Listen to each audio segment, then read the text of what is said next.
ஒரு ஊரில் ஒரு மன்னர் இருந்தார். ஒரு நாள் அவருடைய அரசவைக்கு ஒரு ஓவியன் வந்தான். அவன் சீனா தேசத்திலிருந்து வந்தவன், தாவோ சிந்தனையாளன். அவன் அங்கே வந்து மன்னர் முன்னாடி நிற்கிறான். யாரும் செய்ய முடியாத ஒரு காரியத்தை என்னால் செய்ய முடியும்னா. இவன் இப்படி சொன்னதை கேட்டதும் ஏற்கனவே அங்கே இருந்த அரசவை ஓவியன் ஒருத்தனுக்கு கோபம் வந்துட்டுது. இதோ பாரு, இப்படிலாம் பேசக்கூடாது, நான் வேணும்னா உன்னுடைய சவாலை ஏற்றுக்கிறேன் அப்படின்னா. நாம் 2 பேரும் ஓவியம் தீட்டுவோம், அதை பார்த்துட்டு நம்ம 2 பேரில் யார் சிறந்த ஓவியன் அப்படிங்கிறத மன்னரே தீர்மானம் செய்யட்டும், என்ன சொல்கிற அப்படின்னு கேட்டான். அவனும் சரின்னு ஒத்துக்கிட்டான். போட்டி ஆரம்பமாச்சு. அரசர் அவங்களுக்கு 2 சுவர்களை ஒதுக்கி கொடுத்தார். 6 மாத காலம் அவகாசம் கொடுத்தார். 2 ஓவியர்களும் அவங்கவுங்க வேலையை ஆரம்பித்தாங்க. இரவு பகலாக வேலை செய்ய ஆரம்பிச்சுட்டாங்க. 6 மாதம் முடிஞ்சது. அரசர் வந்து பார்த்தார். முதல்ல தன்னுடைய அரசவை ஓவியர் தீட்டியிருந்த ஓவியத்தை பார்த்தார். ரொம்ப பிரமாதமாக இருந்தது, பாராட்டினார். இதோ பாரு, உன்னுடைய ஓவியம் அற்புதமாக இருக்குது, உயிரோட்டம் உள்ளதாக இருக்குது, கலையின் உச்சமே இதுதான், இதை விட சிறந்த ஒரு ஓவியத்தை வேற யாராலையும் படைக்க முடியாது அப்படின்னார். அதுக்கப்புறம் அந்த சீன ஓவியன்கிட்ட போனார். எங்கே உன்னுடைய ஓவியம்னு கேட்டார். திரைச்சீலையை விலக்கி விட்டு பாருங்கன்னா. மன்னர் வந்து அந்த திரைச்சீலையை விளக்குனார். உள்ளே வந்து ஓவியம் இருக்க வேண்டிய இடம் கண்ணாடி மாதிரி தெரிஞ்சுது. அவன் அந்த 6 மாத காலமாக அந்த சுவரை வந்து தேய்ச்சி தேய்ச்சி கண்ணாடி மாதிரி ஆக்கி வச்சிருக்கிறான். அதுக்கு நேராக எதிர் சுவரில் அரசவை ஓவியம் தீட்டின ஓவியம் இருக்குது. அது எதிரில் இருந்த இந்த கண்ணாடியில் பட்டு பிரதிபலிக்குது. மன்னர் யோசனை பண்ண ஆரம்பித்தார். அப்புறம் அந்த சீன ஓவியனை பார்த்து கேட்டார். இதை பாரு, நீ என்னுடைய ஆளை வந்து தோற்கடிச்சுட்ட அப்படிங்கிறதுல சந்தேகம் இல்லை, ஆனாலும் எங்களை ஏமாத்தி இருக்கிற, எந்த ஓவியமும் நீ வரையிலையே அப்படின்னார். அரசே, இதுதான் உண்மையான ஓவியம், உயிருள்ள ஓவியம். இது வந்து மனோபாவங்களை பிரதிபலிக்கும், மாறுகின்ற காலங்களை அப்படியே காட்டும் அப்படின்னா அந்த சீன ஓவியன். கையால் வரைகிற ஓவியங்களில் சலனம் இல்லை, கண்ணாடி அப்படி கிடையாது, சக்தியின் ஓட்டம் அதில் எப்பவும் இருந்துக்கிட்டே இருக்கும், கண்ணாடி மட்டுமே ஜீவன் உள்ள ஓவியமாக இருக்க முடியுங்கிறத அந்த சீன ஓவியன் தெரிஞ்சு வச்சிருந்தான். ஏன்னா அவன் ஒரு தாவோ சிந்தனையாளன். ஒவ்வொரு குழந்தையும் இந்த கண்ணாடியோடு தான் பிறக்குது. ஆனால் நாம் என்ன செய்கிறோம்னா ஓவியங்களை கண்ணாடி மீது பதிப்பிச்சு விடுறோம். கண்ணாடி நம்மளை பிரதிபலிக்குது. நம்முடைய அழகோ அவலட்சணமோ கண்ணாடியை பாதிக்கிறது இல்லை. ஏன்னா அதுக்கு மனம் கிடையாது. கடந்து போன வினாடியை பற்றி அது சிந்திக்கிறது இல்லை. அடுத்த கணத்தை பற்றின எதிர்பார்ப்பும் அதுகிட்ட கிடையாது. அதுதான் பற்றற்ற நிலை. மனிதனுக்கு தேவைப்படுறது அதுதான். கண்ணாடிக்கிட்ட இருந்து நாம் வந்து கற்றுக்கொள்ள வேண்டிய பாடம் இது. வாழ்க்கையில் வந்து மனிதர்களை நேசிக்கலாம், உலகின் அழகையெல்லாம் பிரதிபலிக்கலாம், ஆனால் எதையும் பற்றி கொண்டு விடக்கூடாது அப்படிங்கிறது பெரியவர்கள் அறிவுரை. துயரம்ங்கிறது பற்றுக்களின் சாயை. கண்ணாடி முன்னாடி நிற்கிறப்போவெல்லாம் நமக்கு இந்த ஞாபகம் வரணுமா. ஒரு குடும்ப தலைவர் ஒரு நாள் காலையில் விடிஞ்சு எழுந்திரிச்சதும் சத்தம் போட்டார். யார் இந்த கருங்குரங்கு படத்தை என் ரூமில் கொண்டாந்து மாட்டி வச்சது அப்படின்னு கத்தினார். சமையல் கட்டிலிருந்து மனைவி பதில் சொன்னாங்க.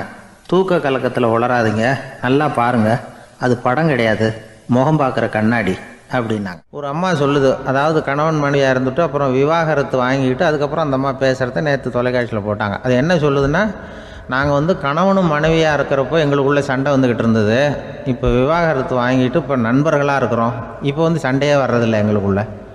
அப்படி பாருங்கள், கணவன் மனைவியாக இருந்தப்போ சண்டை வந்து தான், விவாகரத்து வாங்கினது மறுபடியும் நாங்கள் நல்லபடியாக தான் இருக்கிறோம், ஒன்றும் எங்களுக்கு சண்டை வரல.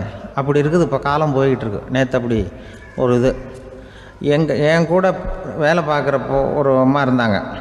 அவங்க எப்போதும் அவங்க வீட்டுக்காரர் படத்தையே வச்சுருப்பாங்க, கையில் பத்திரமா வச்சுருப்பாங்க. அவ்வளவு மரியாதை மதிப்புன்னு சொல்லி நாங்கள்லாம் அவங்கள பெருசாக நினைப்போம். இது எதுக்குமா அவங்க வீட்டுக்காரர் படத்தை பத்திரமா இல்லை கையிலே வச்சுருக்கீங்களே, ஆஃபீஸுக்கெல்லாம் எடுத்துகிட்டு வந்து வச்சு அடிக்கடி எடுத்து பார்த்துக்குவாங்க.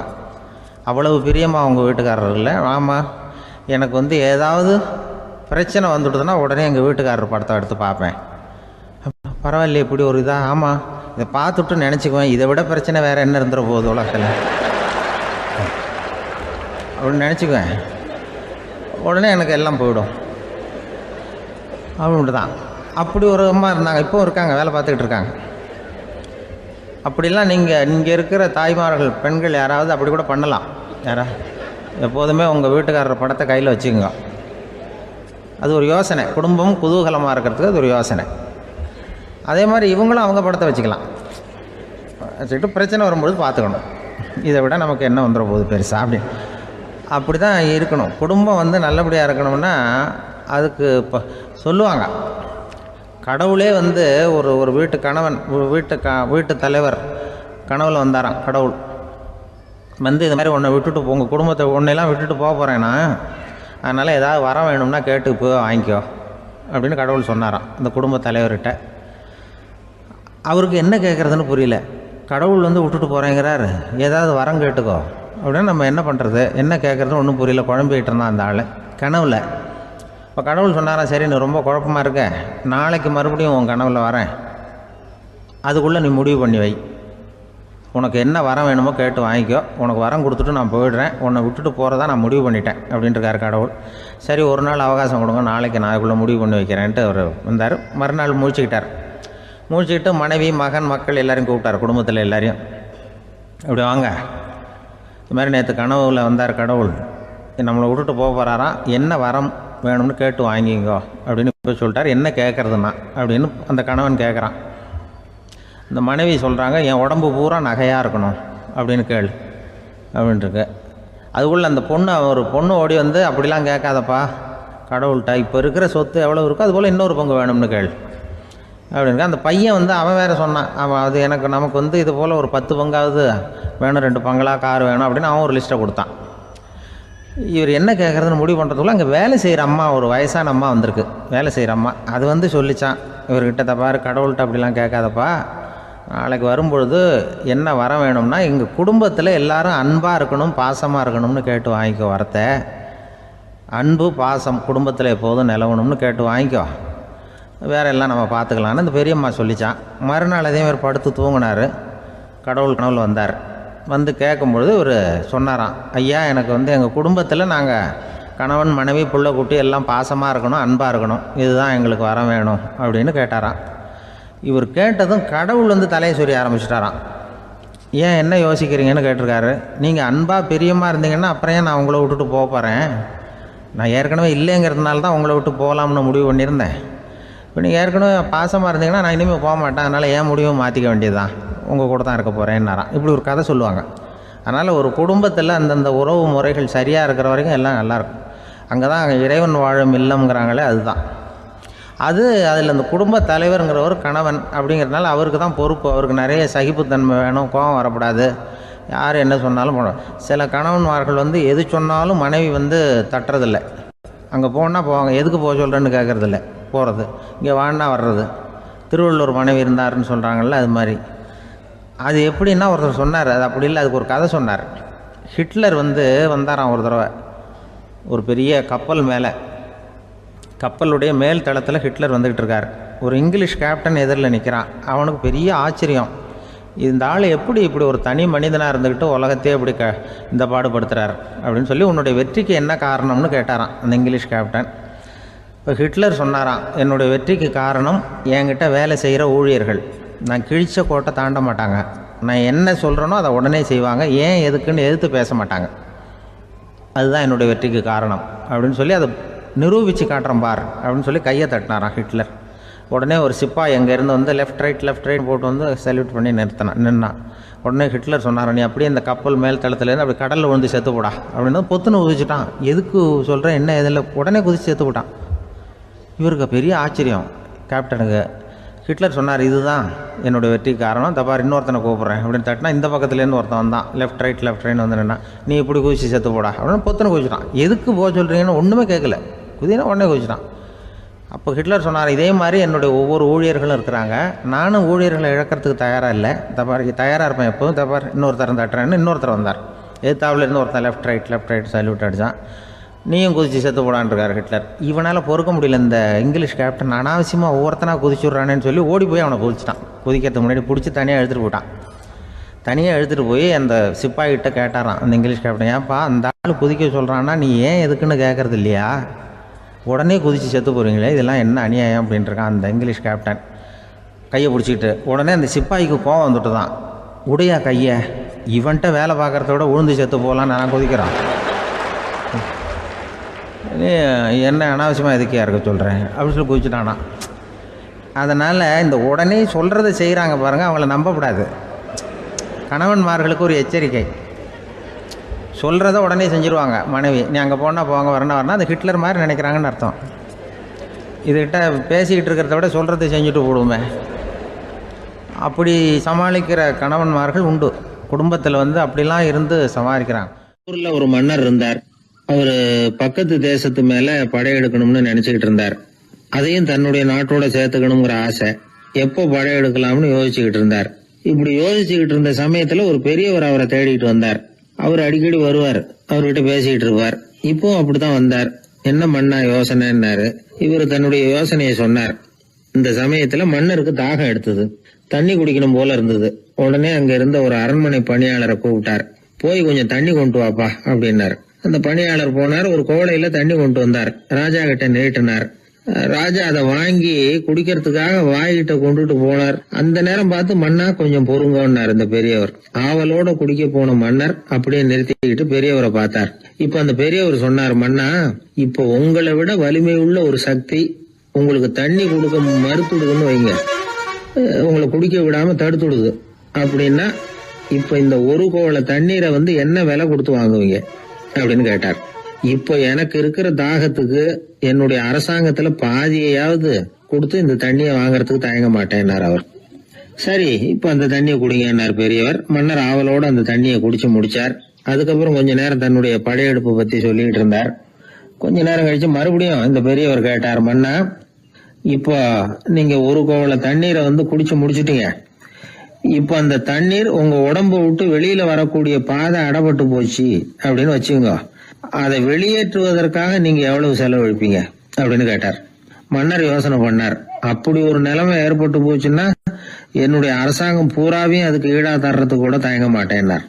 இப்ப அந்த பெரியவர் சொன்னார், எந்த அரசாங்கத்தின் மதிப்பு ஒரு கோவள தண்ணீர் அளவுக்கு கூட இல்லையோ அந்த அரசாங்கத்தை அடையணுங்கிற பேராசையில மனிதர்கள் தங்களுடைய சகோதரர்கள் கூடவே சண்டை போட்டுக்கிறாங்களே, அதுல ஏதாவது அர்த்தம் இருக்குதா அப்படின்னாராம். மன்னருக்கு இப்பதான் அர்த்தம் புரிஞ்சுதான். மனசுல தெளிவு உண்டாச்சு. தன் மனசுக்குள்ள உண்டான வெறிய விரட்டி அடிச்சு விட்டார். அதுக்கப்புறம் நிம்மதியா ஆட்சி புரிஞ்சார். இப்படி ஒரு கதை. உயிருக்கு என்ன விலை கொஞ்சம் யோசனை பண்ணி பாருங்க. ஆனா அது இப்ப எவ்வளவு மலிவா போயிட்டுது, அதையும் யோசனை பண்ணி பாருங்களேன்.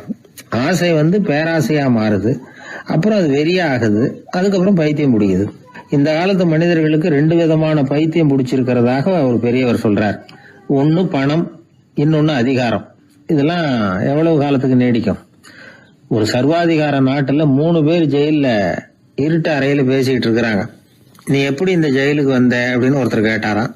இந்த நாட்டு ராஜாவை ஆதரிச்சு நான் பிரச்சாரம் பண்ணினேன், அதனால கூட்டத்துல தகராறு வந்துட்டுது, கலவரமா போச்சு, அதுக்கு நான் தான் காரணம்னு அரெஸ்ட் பண்ணி இங்க கொண்டாந்து போட்டாங்க அப்படின்னாரா அவரு.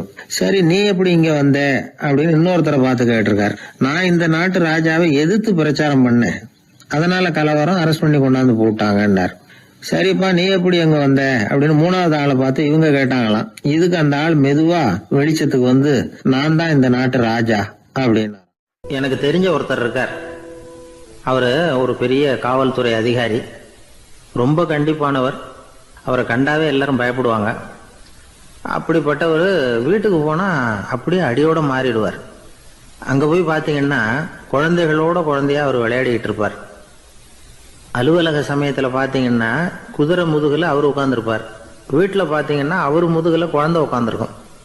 அவரு குதிரை மாதிரி போயிட்டு இருப்பார். இது எப்படிங்க முடியுது உங்களால அப்படின்னு கேட்டாங்க.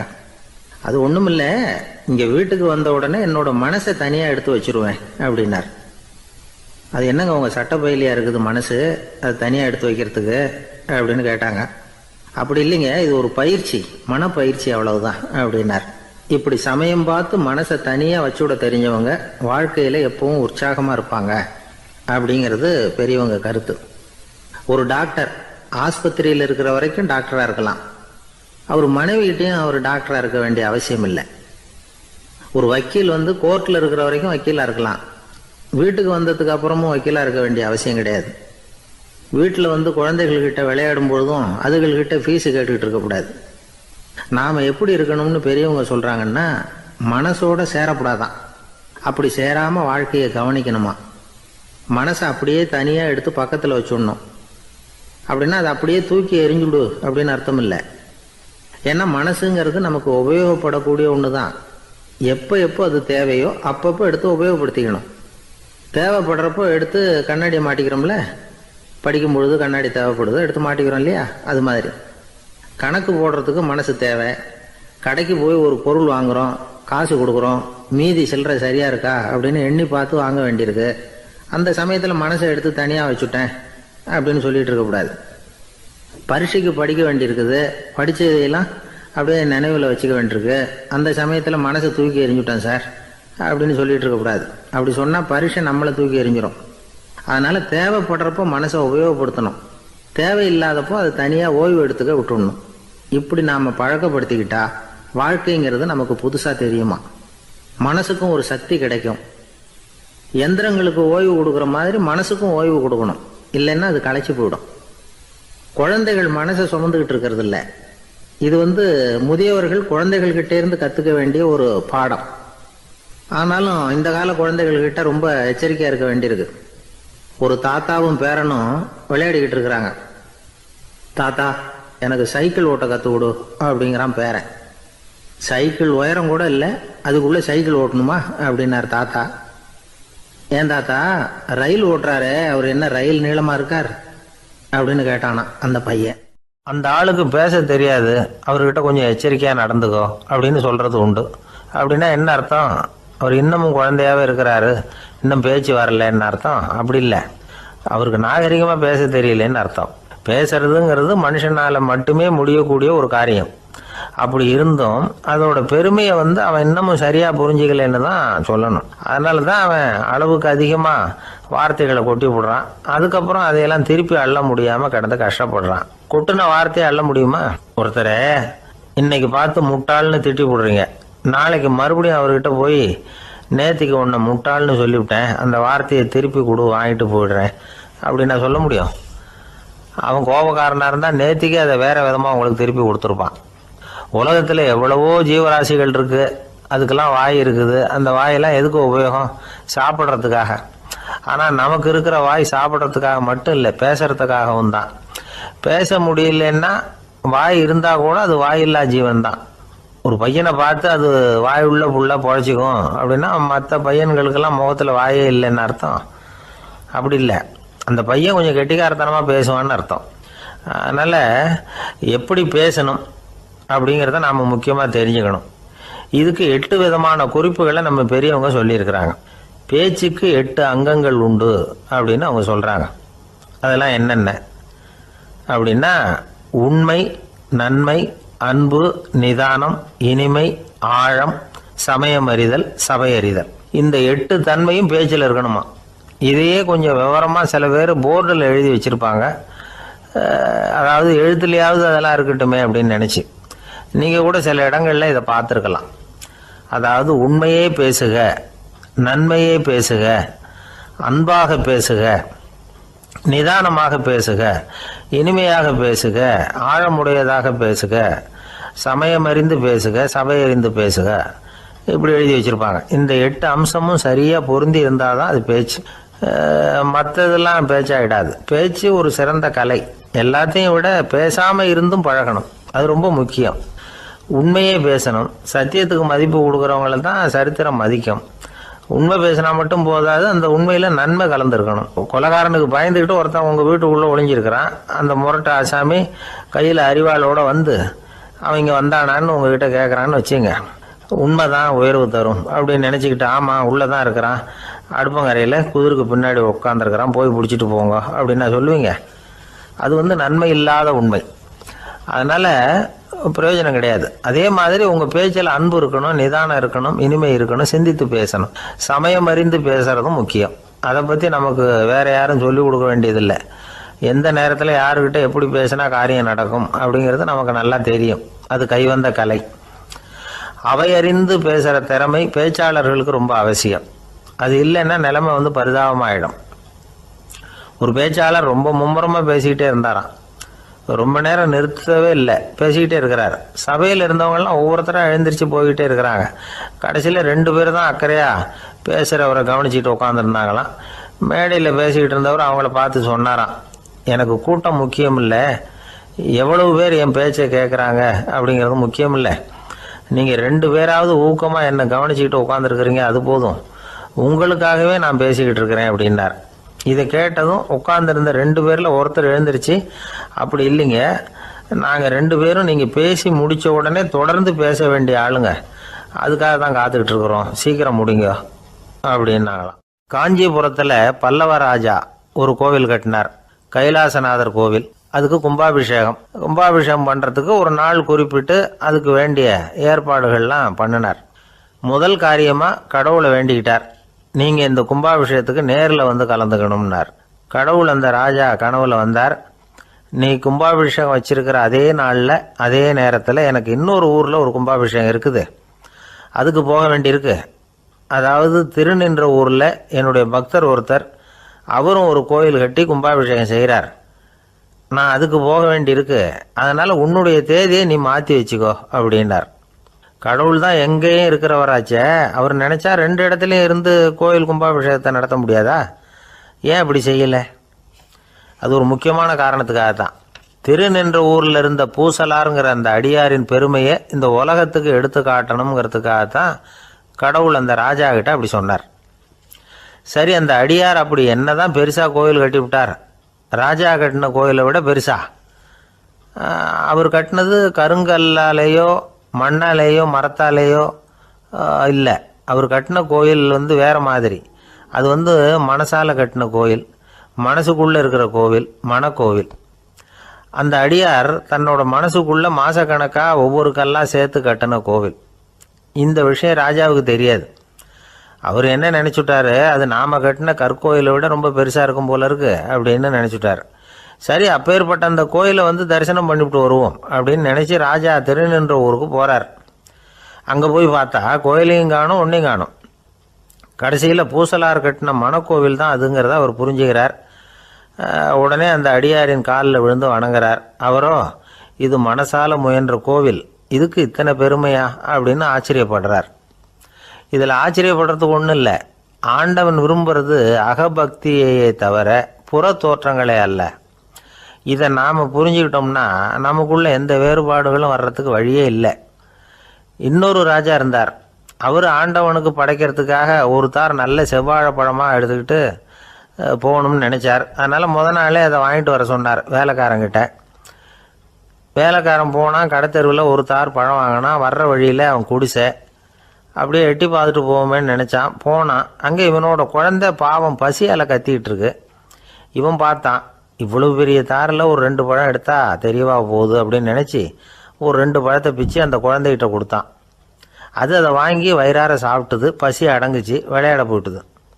இவன் அதுக்கப்புறம் வாழைப்பழத்தை எடுத்துக்கிட்டு அரண்மனைக்கு வந்தான். 2 பழம் பிச்சிருக்கிறது ராஜாவுக்கு தெரிஞ்சு போச்சு. இவன் உண்மையை சொல்லிவிட்டான். உடனே ராஜா, கடவுளுக்கு படைக்க வேண்டிய பொருளை குழந்தை எச்சில் பண்ண விட்டுருக்கியே அப்படின்னு சொல்லி அவனை கட்டி வச்சு சாட்டையால் அடித்தார் பாவம். மறுநாள் பழத்தை கோயிலுக்கு எடுத்துகிட்டு போனார். கடவுள் முன்னாடி வச்சார். கடவுள் கண்ணை திறந்து பார்த்தார், பழம்லாம் அழுகி இருக்குது. என்ன இது அழுகி போன பழம் அப்படின்னார். ராஜா முழிச்சார். நல்லா தானே இருந்தது அப்படின்னு நினச்சார். அப்போ கடவுள் அந்த ராஜா கிட்ட சொன்னாராம், இதை பார்ப்பா, இந்த தாரில் 2 பழம் தான் நல்ல பழம், அந்த 2 பழங்களையும் நேற்றுக்கே நான் சாப்பிட்டுட்டேன் அப்படின்னாராம். அப்போ தான் ராஜாவுக்கு புரிஞ்சுது, ஏழை குழந்தையின் பசியை தீர்க்கறதுக்காக உதவுன அந்த 2 பழம்தான் இறைவன் சாப்பிட்ட பழம்னு. இறைவன் இருக்கிற இடம் எது? இதுதான். இதில் ஒரு பெரிய நீதிபதி இருந்தார். சென்னையில் உண்மையாக நடந்தது.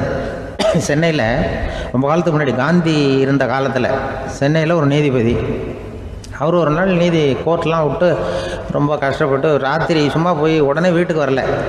கோர்ட்டினுடைய நடவடிக்கை முடிஞ்சு வீட்டுக்கு வராமல் போய் எங்கெங்கேயோ போய் சுற்றிவிட்டு அந்த நண்பர்களோடு அப்படி உல்லாசமாக அப்படி கொண்டாடிவிட்டு ராத்திரிக்கு வந்திருக்கிறாரு வீட்டுக்கு 1 மணிக்கு.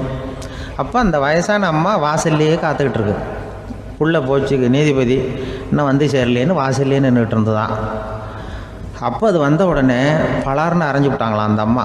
ஏன்டா அவ்வளோ தூரம் எங்கே போனேன்? என்ன தான் நீதிபதியாக இருந்தாலும் அவங்களுக்கு உள்ள தானே. பலார்னு அரைஞ்சி விட்டாங்க. உடனே அவர் கலங்கி போய் அழுதாராம். மறுநாள் கேட்டிருக்காங்க அந்த பக்கத்தில் இருந்தவங்க, ஏன் நீ பெரிய நீதிபதி, பெரிய பதவியில் இருக்க, அதனால் உன்னை உங்கள் அம்மா அடிச்சிட்டாங்கன்னு அழுதியா அப்படின்னு கேட்டாங்களாம். அப்போ அவர் சொன்னாராம் நீதிபதி, இல்லை நான் வந்து இது மாதிரி எங்கள் அம்மாக்கிட்ட அடிக்கடி அடி வாங்குவேன். எப்போதும் அவங்க அடிக்கிற அடி பலமாக விழும். இப்போ அவங்க அடித்தது எனக்கு வலிக்கவே இல்லை. அந்த அளவுக்கு அவங்களுக்கு வயசாகிட்டுதே, பலம் குறைஞ்சிட்டுதேன்னு நினச்சி அழுதேன் அப்படின்னு இருக்காராம். அதுதான் புள்ள அம்மா பேரில் உள்ள பாசங்கிறது. இதே போல் நான் சொன்னது மாதிரி முன்னாடி இவர் ஒரு இறைநேச செல்வர் ஒருத்தர் இருந்தார். ஒரு அம்மா வந்து எனக்கு அப்பா தண்ணி கொடுப்பா அப்படின்றது படுக்கையில் இருந்த அம்மா. இவர் ஏதோ படிச்சுக்கிட்டு இருந்தவர், ஒரு சின்ன இளைஞர் உடனே ஓடி போய் ஒரு குவளையில் தண்ணி எடுத்துகிட்டு போய் அம்மாவுக்கு முன்னாடி நிற்கிறார். முன்ன அந்த அம்மா அதுக்குள்ளே தூங்கி போச்சு. இவர் அந்த தண்ணியை வச்சுக்கிட்டு அவர் பாட்டு நிற்கிறார். விடிஞ்சு போச்சு. விடிகிற சமயத்தில் அந்த அம்மா முடிச்சு பார்க்குது, பையன் தண்ணியோட கையில் வச்சுட்டு நிற்கிறார். ஏம்மா என்னப்பா நீ ராத்திரி பூரா தண்ணியோடு நின்றுட்டு இருக்கிறியா எனக்கா அப்படின்னு. அப்பா அவர் சொன்னாராம், ஆமாம்மா ராத்திரி தண்ணி தாகமாக இருக்குன்னு கேட்டிங்க, உடனே தண்ணி கொண்டு வந்துட்டேன். ஓடி வந்து பார்க்கும்பொழுது நீங்கள் தூங்கிக்கிட்டு இருந்தீங்க. தூங்கிட்டு இருக்கும்பொழுது உங்களை எழுப்ப வேண்டாம், தூக்கத்தை கெடுக்க வேண்டாம்னு நான் நினச்சேன், அதனால் எழுப்பலை. தூக்கம் முழிக்கிற சமயத்தில் உடனே தாகமாக இருக்கும், தண்ணி குடிக்கணும்னு ஆசைப்படுவீங்க, அதனால் தண்ணியை பக்கத்துலேயே வச்சுட்டு நிற்கிறேன் அப்படின்னு அந்த இளைஞர் சொன்னாராம். அப்படியே கட்டி பிடிச்சிட்டு நீ பிற்காலத்தில் பெரிய அறிஞராக வருவேன்னு சொல்லி அந்த அம்மா வரணும்னு சொல்லி இறைவனை வேண்டாங்களாம். அவர் தான் இஸ்லாமிய மார்க்கத்தில், தீன் மார்க்கத்தில் பெரிய ஆளானது. அதாவது ஷர்புதீன் யாஹ்யான்னு ஒருத்தர், அவர் பெரிய இஸ்லாமிய பேரறிஞராக வந்தார். இப்படி அம்மா பேரில் பாசமாக உள்ளவங்களாம் இருந்தாங்க நிறையா. அப்படி அந்த குடும்பத்தில் வந்து அந்த பாசம் நேசம் எவ்வளவு இருக்கோ அவ்வளவுக்கு அவர்கள் உயர்வார்கள்ங்கிறது தான் நம்முடைய பெரிய இதெல்லாம் பெரியவங்கள்லாம் சொல்லியிருக்கிறது அதுதான். அதனால தான் அந்த கணவனுடைய பங்கு என்ன, மனைவியினுடைய பங்கு என்ன, பிள்ளைகளுடைய பங்கு என்னங்கிறத பற்றி ரொம்ப விவரமாக சொல்கிறதுக்காக தான் அதை பற்றி நாம் சிந்திக்க வேண்டிய நேரம் இதுங்கிறதுனால தான். கணவனுக்கு வந்து இது வந்துடக்கூடாது, அதாவது கோபம் வரக்கூடாது, நிதானம் வேணும் அப்படின்லாம் சொல்லுவாங்க. நிதானம், கணவன் வந்து கோபப்படக்கூடாதுமா. அதுக்கு நாங்கள் மனுஷனுக்கு சினம் தவிர்த்தல்னு பயிற்சியெல்லாம் கொடுக்குறாங்க. இப்போது மனுஷன் கோபப்படாமல் இருக்கணும், போகணும் வரணும்னு அதுக்கு சொல்லுவோம் நாங்கள். சும்மா கதை ரூபமாக சொல்கிறது. அங்கே வேதாத்திரி மகரிஷின்னு இருக்கார், அவர் இதில் வந்து சினம் தவிர்த்தல்னு பயிற்சியை கொடுப்பாங்க. குடும்ப தலைவர்கள் பெரியவங்கள்லாம் வந்து அந்த பயிற்சியை எடுத்துக்கணும்.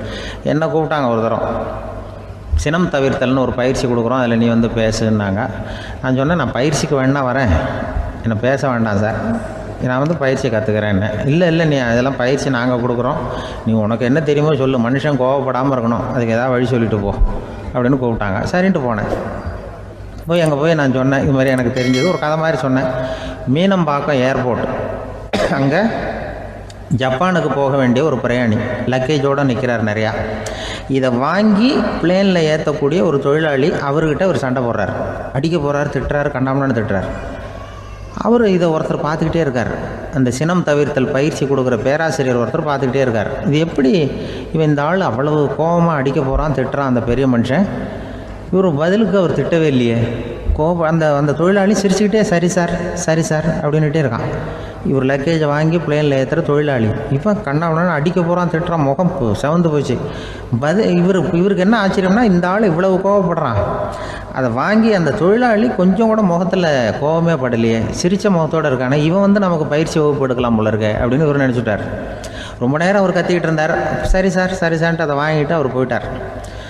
போனதுக்கப்புறம் அவர் இந்த ஆள் அப்புறம் பிளேன் வந்தது, ஏறி அவர் போயிட்டார், ஜப்பானுக்கு போயிட்டார். அதுக்கப்புறம் இந்த சினம் தவிர்த்தல் பேராசிரியர் ஓடி போய் அந்த தொழிலாளியை பிடிச்சி கொண்டு வந்தார். இந்த பாருப்பா, நான் வந்து காலையிலேருந்து பார்த்துக்கிட்டு இருக்கேன், அந்த ஆள் உன்னை அடிக்க வந்தான், திட்ட வந்தான், இவ்வளவு கோவப்படுறான், உனக்கு பதிலுக்கு நீ கோவமே படலையே, உனக்கு கோவமே வராதா, அது எப்படி நீ சினம் தவிர்க்கிறது, எப்படி உனக்கு கோவமே வரலையா அப்படின்னு கேட்டிருக்கார். அப்போ அந்த தொழிலாளி சொன்னாராம், அப்படி இல்லை சார், மனுஷன்னு பிறந்தால் கோவம் படாமல் இருக்க முடியாது, எல்லாருக்கும் கோவம் வரும், அது அவங்கவுங்க வழியில் டீல் பண்ணுவாங்க, நான் அதை என் வழியில் டீல் பண்ணேன், அவ்வளோதான். அப்போ அவர் திட்டும் பொழுது உனக்கு கோபம் வந்ததுதானே? வந்தது சார். அப்போ அது எப்படி டீல் பண்ணேன்னு கேட்டிருக்காரு. அப்போ இவன் சொன்னான், நான் ஒன்றும் இல்லை சார், அந்த பிரயாணி வந்து இப்போ ஜப்பானுக்கு போயிட்டுருக்கார், அவர் லக்கேஜெலாம் அமெரிக்கா போயிட்டுருக்கு,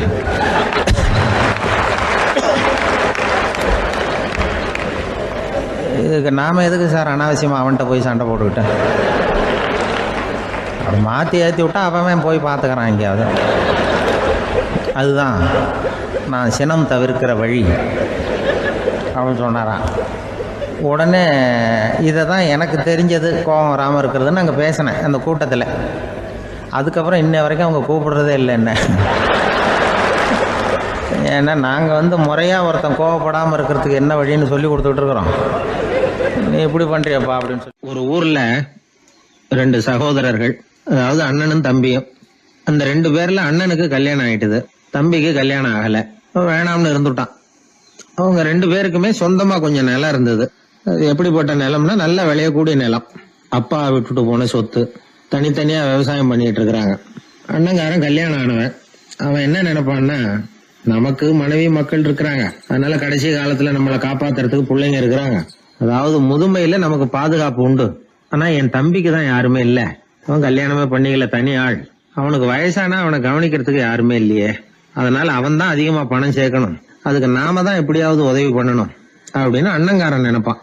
அதுக்காக என்ன செய்யலாம்னு யோசனை பண்ணுவான். ஒரு நாள் ராத்திரி ஒரு சாக்கு நிறைய நெல்லை போட்டு எடுத்து கட்டிட்டான். கட்டி தூக்கிட்டு போறான். தம்பி வீட்டுக்கு பின்பக்கம் இருந்த களஞ்சியத்துல நெல்லை கொட்டி விட்டு பேசாம திரும்பி வந்துட்டான். அவனுக்கு தெரியாம இதை செஞ்சுட்டான். ஏன்னா தம்பி கிட்ட நேரடியா கொடுத்தா வாங்கிக்க மாட்டான். அதனால இப்படி ரகசியமா போய் அவனுக்கு தெரியாமலே அவன் வீட்டு களஞ்சியத்துல தானியத்தை கொட்டி விட்டு திரும்பி வந்துட்டான். இதே மாதிரி அடிக்கடி பண்ணிட்டு இருக்கிறான் அவனுக்கு தெரியாம. ஆனா இதே நேரத்துல தம்பிக்காரன் என்ன யோசனை பண்ணான் தெரியுமா, நாம தனி ஆளு, ஆனா அண்ணன் குடும்பம் பெருசு, அதனால எனக்கு அதிகமா எதுவும் தேவையில்லை, அண்ணனுக்கு தான் தேவை அதிகம், குடும்பத்துல உள்ளவங்களை எல்லாம் காப்பாத்தணும், அவருக்கு தான் நாம ஏதாவது உதவி பண்ணணும்னு நினைச்சான். இவனும் அதே மாதிரி யோசனை பண்ணான். நேரில் கொடுத்தா அவர் எதுவும் வாங்கிக்க மாட்டார், அதனால எப்படியாவது வேற வழியில தான் நாம அவருக்கு உதவி செய்யணும்னு யோசனை பண்ணான். அதனால இவனும் ராத்திரியோட ராத்திரியா ஒரு சாக்கு நிறைய தானியத்தை கொட்டி கட்டி எடுத்துக்கிட்டான். அண்ணனோட களஞ்சியத்துல கொட்டி விட்டு கம்முன்னு திரும்பி வந்துட்டான். இதே மாதிரி இவனும் அடிக்கடி செஞ்சுக்கிட்டு இருந்தான். அதாவது அண்ணன் நல்லா இருக்கணுமேன்னு நினைச்சு தம்பிக்காரன் கொண்டாந்து தானியத்தை கொட்டுறான், தம்பி நல்லா இருக்கணுமேன்னு நினைச்சு அண்ணங்காரன் கொண்டாந்து தானியத்தை கொட்டுறான். இது ஒருத்தருக்கு ஒருத்தர் தெரியாம தொடர்ந்து நடந்துகிட்டு இருக்குது. ஒரு நாள் என்னாச்சு தெரியுமா, நடு ராத்திரி அண்ணங்காரன் எழுந்திரிச்சான். வழக்கம் போல நெல்லு மூட்டையை தூக்கிட்டு தம்பி வீட்டுக்கு போறான். அதே நேரம் தம்பியும் எழுந்திரிச்சான், நெல்லு மூட்டையை தூக்கிட்டு அண்ணன் வீட்டுக்கு போறான். 2 தெருவும் சந்திக்கிற ஒரு இடத்துல 2 பேரும் மோதிக்கிட்டாங்க. அதுக்கப்புறம் தான் நிமிந்து பாக்குறாங்க யாருன்னு. அடடே தம்பி நீயான்னா அவன், ஆமாண்ணே நீங்களான்னா இவன். ரொம்ப காலமா ரகசியமா நடந்துகிட்டு இருந்தது என்னங்கிற விஷயம் அப்பதான் அந்த இடத்துல 2 பேருக்குமே புரிஞ்சுது. இது நடந்து ரொம்ப காலம் கழிச்சு அந்த ஊர்ல கோயில் கட்டுறதுக்கு ஒரு இடம் தேடினாங்களாம். ஒரு புனிதமான இடம் தேவை, நம்ம ஊர்ல அப்படிப்பட்ட இடம் எதுன்னு எல்லாரும் யோசனை பண்ணாங்களாம்.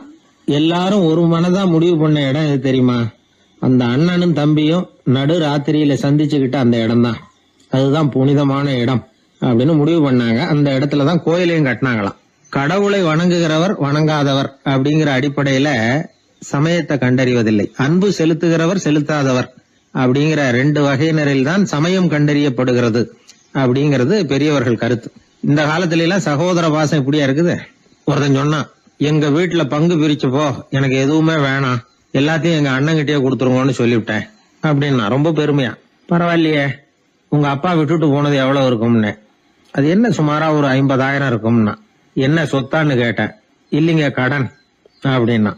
அதனாலதான் கடன் இருக்குங்கிறதுனாலதான் அண்ணன்கிட்டயே கொடுத்துருங்க அப்படின்னு தாராளமா சொல்லிவிட்டு வந்திருக்கிறான். இப்படி இருக்குது சகோதர பாசம். ஆனா பாசம்ங்கிறது ரொம்ப உயர்வானது.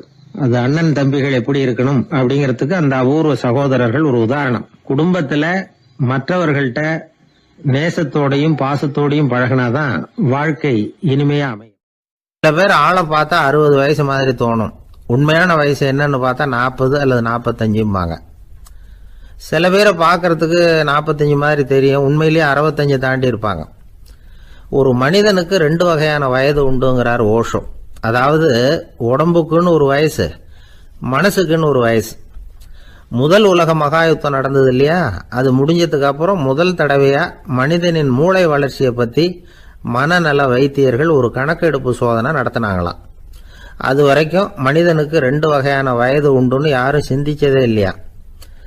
அந்த உலக மகாயுத்தம் முடிஞ்சதுக்கு அப்புறம் மனிதனுடைய சராசரி மனதின் வயதை கணக்கிட்டு பார்க்கும் பொழுது அவங்களுக்குலாம் ரொம்ப அதிர்ச்சியா இருந்துதான். ஏன்னா அது ரொம்ப பின்தங்கிய நிலையில இருந்திருக்கு, வளர்ச்சி அடையாத நிலையில இருந்திருக்கு. அவங்க கண்டுபிடிச்ச பிரகாரம் அப்போ மனசோட சராசரி வயசு என்ன தெரியுமா, 14. அப்படின்னா பாத்துங்க, உடல் ரீதியா ஒருத்தரோட வயசு 70 கூட இருக்கலாம், ஆனா மனசோட வயசு 14 தான். இதுக்கு நேர்மாறா அமைஞ்சு போச்சுன்னு வச்சுங்க. அதாவது ஒருத்தருக்கு உண்மையிலேயே 14 வயசு, அதாவது உடலோட வயசு 14, அவரோட மனசின் வயசு 70ன்னு வச்சுக்கோங்க. இப்படி அமைஞ்சுட்டுதுன்னா அவர் சீக்கிரம் ஞானத்தன்மை அடைஞ்சிருவார் அப்படின்னு அர்த்தம். இப்போ நமக்கெல்லாம் உடம்போட வயசு மனசோட வயசு ரெண்டும் ஒன்றா இருந்துட்டா அதுவே போதும், அதுவே பெரிய விஷயம். இப்போ எமர்சன் கிட்ட போய் ஒருத்தர் கேட்டாராம், உங்கள் வயசு என்ன அப்படின்னு. அவர் உடனே பதில் சொல்லியிருக்கார், 360 வருஷம் அப்படின்னாராம். கேட்டவர் குழம்பி போயிட்டார். அவர் என்ன சொல்கிறாரு, 360 வயசா? என்ன நம்ம காதில் தான் சரியாக விழலையா? எமர்சன் எப்பவும் உண்மையை பேசுகிற ஒரு சிறந்த அறிவாளி, அவர் இப்படிலாம் பொய் சொல்ல மாட்டாரே அப்படின்னு ஒரு யோசனை பண்ணிக்கிட்டே இவர் மறுபடியும் அவர் கிட்ட போனாராம். ஐயா, நீங்கள் சொன்னது சரியாக என் காதில் விழலை, அதனால் மறுபடியும் கேட்குறேன், உங்கள் வயசு என்ன அப்படின்னாராம். எமர்சன் மறுபடியும் சொல்லியிருக்கிறார், 360 வருஷம்னு. வந்தவருக்கு உண்மையிலேயே அதிர்ச்சியாக போட்டுது. அதுக்கப்புறம் மெதுவாக ஆரம்பித்தாராம், ஐயா, நீங்கள் சொல்கிறத என்னால் ஏற்றுக்க முடியாது. எப்படி பார்த்தாலும் இப்போ உங்களுக்கு வயசு ஒரு 60க்கு மேலே இருக்காதுன்னு நினைக்கிறேன் அப்படின்னாராம். நீங்கள் சொல்கிறது சரிதான், அது என் உடம்போட வயசுன்னாராம் எமர்சன். அப்படின்னா ஏற்கனவே நீங்கள் சொன்னது அப்படின்னு கேட்டிருக்காரு, அது என் மனசோட வயசு அப்படின்னாராம். நம்மளை பொறுத்த வரைக்கும் அறிவு தூசு படிஞ்சிருக்கு, அது மாதிரியே அன்பும் மாசுபட்டிருக்கு. இது ரெண்டையும் சுத்தம் பண்ண வேண்டியிருக்குது. அப்போ தான் நாம் சரியான வயசில் வாழ முடியும். ஒரு ஆசாமி இருக்கிறார், அவருக்கு உடம்போட வயசு அதிகம், மனசோட வயசு ரொம்ப குறைச்சல், குழந்தை மாதிரி. அவர் ஒரு ஆஸ்பத்திரியில் படுத்திருக்கிறார். நர்சம்மா எல்லாருக்கும் மருந்து கொடுத்துட்டு போகிறாங்க. கொஞ்ச நேரம் கழித்து திரும்பி வந்தாங்க. அப்போ இவர் அந்த அம்மாவை கூப்பிட்டு சொல்கிறார், இதை பாருங்கள் சிஸ்டர், நீங்கள் எல்லாருக்கும் சின்ன சின்ன மாத்திரையாக கொடுத்துட்டு எனக்கு மட்டும் நீளமான மாத்திரையாக கொடுத்துட்டீங்க. முழுங்கிறதுக்கு ரொம்ப கஷ்டமாக போச்சு. இனிமேல் எனக்கும் சின்ன மாத்திரையாக கொடுங்க சிஸ்டர் அப்படின்னாராம். அந்த அம்மா உடனே அதிர்ச்சியாகி தலையில் அடிச்சுக்கிட்டாங்களாம். நான் கஷ்டப்பட்டு மாத்திரையை முழுங்கினத்துக்கு நீங்கள் ஏமா தலையில் தட்டிக்கிறீங்க அப்படின்னு கேட்டிருக்காரு இவர். இதுக்கு அவங்க சொல்லியிருக்கிறாங்க, நான் உங்களுக்கு கொடுத்துட்டு போனது மாத்திரை இல்லைங்க, அது தெர்மாமீட்டர் அப்படின்னாங்களாம். இந்த உலகத்தில் எல்லாருக்கும் மகிழ்ச்சி தரக்கூடிய ஒரு பொருள் எது? இது ஒரு முக்கியமான கேள்வி.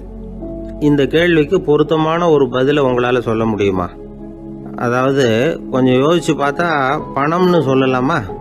இப்போ கையில் காசு இல்லாதவங்ககிட்ட ஒரு 10 ரூபாயை கொடுத்தா அது அவனுக்கு சந்தோஷத்தை கொடுக்கும். ஏற்கனவே வருமான வரி பிரச்சனையில் சிக்கி இருக்கிறவர்கிட்ட இன்னும் கொஞ்சம் பணம் இருந்தாங்கன்னு சொல்லி கொடுத்தோம்னா அது அவருக்கு சங்கடத்தை தான் கொடுக்கும். அதனால் அந்த கேள்விக்கு பணம்ங்கிறது பொருத்தமான பதிலாக இருக்க முடியாது. கேள்வி என்னன்னா, இந்த உலகத்தில் எல்லாருக்கும் மகிழ்ச்சி தரக்கூடிய ஒரு பொருள் எது? சரி, இனிப்புன்னு சொல்லலாமா? ஏன்னா எல்லாருக்கும் இனிக்க தானே செய்யும். அதுலேயும் ஒரு சிக்கல் இருக்குது. சர்க்கரை வியாதிக்காரங்களுக்கு அது என்ன சந்தோஷத்தையாக கொடுக்கும்? ஆக எல்லாருக்கும் வேறுபாடு எதுவும் இல்லாமல் மகிழ்ச்சியை கொடுக்கக்கூடியது வேற ஏதோ ஒன்று இருக்குது. அது என்னன்னு கண்டுபிடிக்கணும். அதுதான் இன்னைக்கு தகவல். இப்போ அதை கண்டுபிடிக்கணும்னா இந்த கதையை கேட்கணும். அது என்ன கதைன்னா, ஒரு ஊரில் ஒரு ராஜா இருந்தார். அவருக்கும் இதே சந்தேகம் வந்துட்டுது. அதாவது எல்லாருக்கும் இன்பம் தரக்கூடிய பொருள் எது அப்படின்னு. இதுக்கு பதில் தெரிஞ்சுக்கிறதுக்கு ஆசைப்பட்டார். சரி, அதுக்கு என்ன செய்யலாம்னு யோசனை பண்ணார். நாட்டு மக்களுக்கு பகிரங்கமாக ஒரு அறிவிப்பு கொடுத்தார். நம்ம நாட்டு மக்கள் இன்பம் தரக்கூடிய பொருள் எதுன்னு நினைக்கிறாங்களோ அதை கொண்டுகிட்டு அரண்மனையில் உள்ள கண்காட்சி மண்டபத்தில் வைக்கலாம். அப்படி அவங்க வைக்கிற பொருள்களில் எது எல்லாருக்கும் இன்பம் தரக்கூடியதாக இருக்குமோ அதை வச்சவருக்கு 1000 பொற்காசுகள் பரிசு அப்படின்னு அறிவிப்பு கொடுத்துட்டார். ஜனங்கள் இந்த அறிவிப்பை கேட்டாங்க. அதுக்கப்புறம் சும்மா இருப்பாங்களா? 1000 பொற்காசுன்னா சும்மாவா? அவங்க கையில் என்னென்ன கிடைச்சதோ அதையெல்லாம் கொண்டாந்து அரண்மனை காட்சி மண்டபத்தில் வச்சுட்டாங்க. அதுக்கப்புறமா ராஜா அங்கே வந்தார். ஒவ்வொன்றா பார்த்துக்கிட்டே வந்தார். முதல்ல ஒரு குயில் இருந்தது, இனிமையாக பாடக்கூடிய குயில். இந்த குயிலோட இன்னிசை எல்லாருக்கும் இன்பம் தரக்கூடியது தான். இருந்தாலும் காது கேட்காதவங்களுக்கு இந்த இசை எப்படி இன்பம் தர முடியும்? அதனால் இது சரியில்லைன்னு விட்டார். அடுத்தபடியாக போனார். அங்கே என்ன வச்சுருக்குறாங்கன்னு பார்த்தா ஒரு அழகான மயில் அங்கே தோகை விரித்து ஆடிக்கிட்டு இருக்குது. இந்த மயிலோட ஆட்டம் மனசுக்கு இன்பம் தரக்கூடியது தான். இருந்தாலும் பார்வை இல்லாதவங்க இந்த ஆட்டத்தை பார்த்து ரசிக்க முடியுமா? முடியாது. அதனால் இதுவும் சரியில்லை அப்படின்னு சொல்லிவிட்டார். அதுக்கு அடுத்தபடியாக போனார். பல வகையான இனிப்பு பண்டங்களை வச்சுருந்தாங்க. பார்த்தார், வயசானவங்களுக்கும் நோயாளிகளுக்கும் இது இன்பம் தராது, துன்பம் தான் கொடுக்கும் அப்படின்னார். இப்படி ஒவ்வொன்றா பார்த்துக்கிட்டே போகிறார். அழகான மலர்கள், கனிகள், ஓவியங்கள் எதுவுமே பொருத்தமாக தெரியல. சகல பேருக்கும் இன்பம் தரக்கூடிய வகையில் எதுவும் இல்லை. கடைசியாக வந்தார். அங்கே ஒரு களிமண் பொம்மை இருந்தது. அது என்ன பொம்மை தெரியுமா? பசியால் வாடி இருக்கிற ஒருத்தருக்கு ஒரு அம்மா இனிமையாக பேசிக்கிட்டு சோறு போடுறது மாதிரி அந்த பொம்மையை செஞ்சுருந்தாங்க. அதுக்கு கீழே அன்பு அப்படின்னு எழுதியிருந்ததுதான். ராஜா பளிச்சுன்னு ஒரு முடிவுக்கு வந்தார். அந்த பொம்மையை செஞ்ச சிற்பியை வரவழைச்சார், பரிசு கொடுத்தார்.